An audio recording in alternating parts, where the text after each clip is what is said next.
चलिए आज आप लोगों के लिए केमिस्ट्री का टेस्ट दिया जा रहा है। प्रश्न बड़े सिंपल और साधारण है, 1 से लेकर के देख सकते हो 5 तक वैकल्पिक टाइप के प्रश्न दिख रहे होंगे आपको। इसके बाद कुछ लघु उत्तरी अधिक उत्तरी के साथ साथ लास्ट में दीर्घ उत्तरी होते हुए पूरी क्वेश्चन आपको लगभग 11 क्वेश्चन दे दिए गए हैं।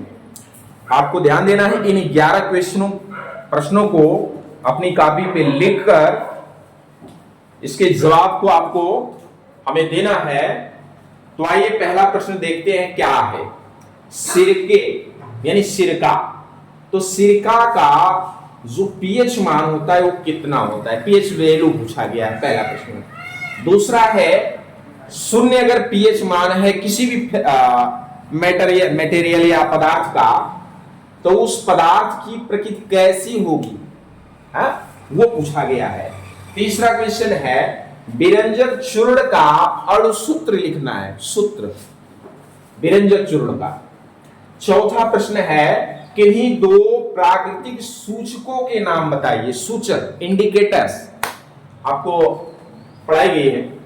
पांचवा क्वेश्चन है CaSO4.12H2O का रासायनिक नाम बताना है। ये अणुसूत्र है, सूत्र के रूप में लिखा गया है, इसका रासायनिक नाम बताना है आपको। ठीक है, आगे क्वेश्चन नंबर 6 है, देख लीजिए। निम्न को सही मिलान करें। ये जो देख सकते हैं सोडियम हाइड्रोक्साइड प्रतिअम्ल के रूप में इसका यूज किया जाता है कि नहीं किया जाता है, ये आपके ऊपर है। दूसरा बेकिंग सोडा साबुन व अपमार्जक बनाने में किया जाता है, सही है तो सही है, नहीं है तो आपको सही मिलान करना है। तीसरा इसका है C नंबर विरंजक चूर्ण। विरंजक चूर्ण का प्रयोग पेयजल को जीवाणु रहित करने में किया जाता है, अब पता नहीं। तो अब आपको करना क्या है, ये जो 3 है इधर से, इसको इधर के तीनों से मेल करना है कि कौन किसके साथ ये मेल कर रहा है, अर्थात कौन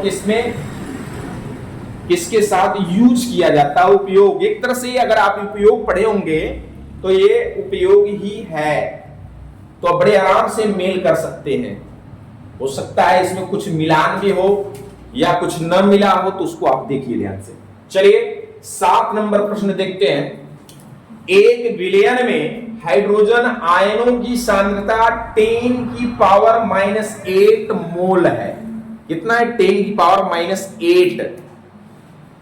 इस विलयन का पीएच मान, ध्यान देना, पीएच मान और इसकी प्रकृति भी बतानी है, दोनों। पहले पीएच मान निकालो फिर उसकी प्रकृति बता दो।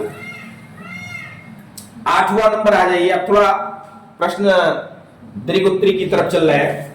अम्ल व क्षारक में 5 अंतर लिखना है। 9वां नंबर है जल का आयनिक गुणनफल क्या है, क्या होता है, और उसका 25 डिग्री सेल्सियस पर मान कितना होता है, ये बता रहे हैं आपको।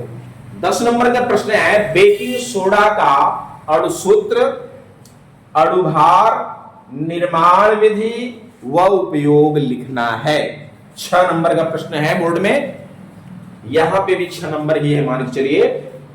11वां प्रश्न है आर्हेनियस सिद्धांत के अनुसार, आर्हेनियस एक साइंटिस्ट है, केमिस्ट्री मैन, तो उस आर्हेनियस के अनुसार क्षारक की परिभाषा देना है और साथ साथ प्रकार बताना है, वह उपयोग भी लिखना है। तो इस तरीके से आज का ये टेस्ट आपके लिए यहां दे दिया गया है। इसको बहुत बेहतरीन ढंग से बड़े आराम से इन सारे प्रश्नों को अपनी कॉपी पे ऐड करिए और हमें कमेंट में, ऑनलाइन वाले जितने होंगे या कहीं अदर माध्यम से देखने वाले जो भी बच्चे होंगे, वो हमें कमेंट करके बताएं कि इनके प्रश्न के उत्तर ये होंगे। ठीक है, ये प्रश्न हम टेस्ट यही समाप्त करते हैं। धन्यवाद।